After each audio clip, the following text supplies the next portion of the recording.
30 वर्ष से भी ज्यादा का समय बीत चुका है भोपाल की उस दर्दनाक और भयावह रात को बीते हुए। आज भी अगर उसका कहीं कोई जिक्र होता है तो रूह कांप उठती है। अगर आपको 2 दिसंबर की रात भोपाल में क्या हुआ था इसकी जानकारी नहीं है तो बता दें आपको कि 1984 में 2 दिसंबर की उस कलंकित रात ने हजारों मासूमों को दबे पांव अपनी चपेट में ले लिया था। यूनियन कार्बाइड नाम का कारखाना जो भोपाल में स्थित है, इससे एक जहरीली गैस के रिसाव के कारण पूरे शहर में मौत का तांडव मच गया था। आज भी कई नेता और कई बड़े बड़े लोग भोपाल की उस भयावह 2 दिसंबर की रात के बारे में कई अनेकों टिप्पणियां देते नजर आते हैं। क्या सच है क्या झूठ है ये कोई नहीं बता सकता सिवाय उस व्यक्ति के जिसने उस दर्दनाक रात को स्वयं अपनी आंखों से देखा हो, और सिर्फ देखना ही काफी नहीं बल्कि जिसने उस त्रासदी को जिया हो, उसे बेहद करीब से देखा हो।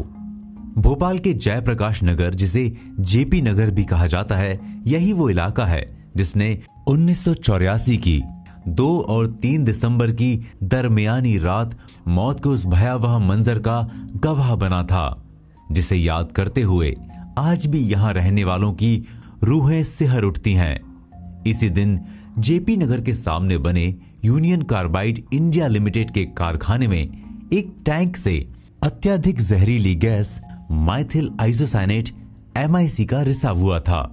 इसी घटना की वजह से भोपाल का नाम विश्व की सबसे बड़ी औद्योगिक त्रासदी से जुड़ गया।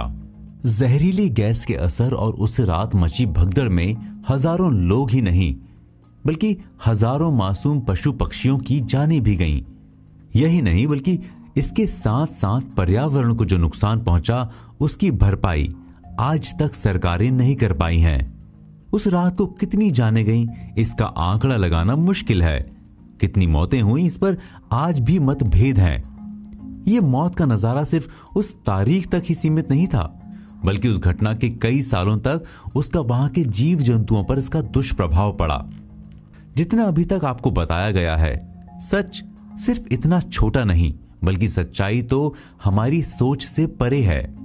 उस रात क्या क्या हुआ था, किसकी कितनी मदद की गई थी या मदद की भी गई थी या नहीं, ये सिर्फ उस घटना पर मौजूद वो व्यक्ति ही बता सकता है जिसने इस घटना को बहुत ही गहराई से और करीब से देखा हो। आप अंदाजा भी नहीं लगा सकते उस अंधेरी रात में अपनी जान बचाकर भागते हुए उन मासूम लोगों का जिनके चारों ओर मौत मंडरा रही थी। कई मासूमों को क्या ही पता था कि उनके साथ क्या होने वाला है। वो तो अनजान अपनी अपनी झुग्गी झोपड़ियों में रात का खाना वो भी जैसे तैसे मेहनत से कुछ कमा कर खाया था। उसके बाद जब वो सोने जाएंगे तो कभी उठेंगे ही नहीं। कई छोटे छोटे बच्चे जिनका भी दुनिया देखना बाकी था, दुनिया देखने से पहले ही वो जहरीली गैस उनके शरीर में घुसकर उनको हमेशा के लिए एक गहरी मौत की नींद सुला देगी, क्या पता था उनको। बात सिर्फ यहीं खत्म नहीं हो जाती। इस घटना के पहले और इस घटना के बाद दोनों समय ही बहुत महत्वपूर्ण रहे।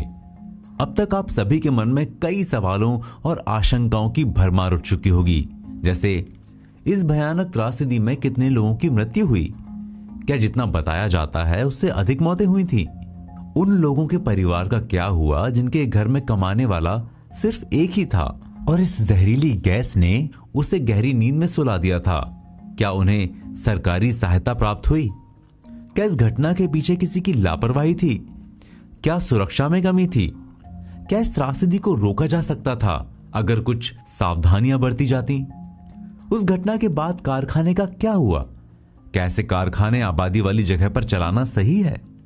इस ऑडियो में हम भोपाल गैस त्रासदी के असली सच से आप सबको रूबरू कराएंगे और उस रात के भयानक दृश्य से आपको परिचित कराएंगे।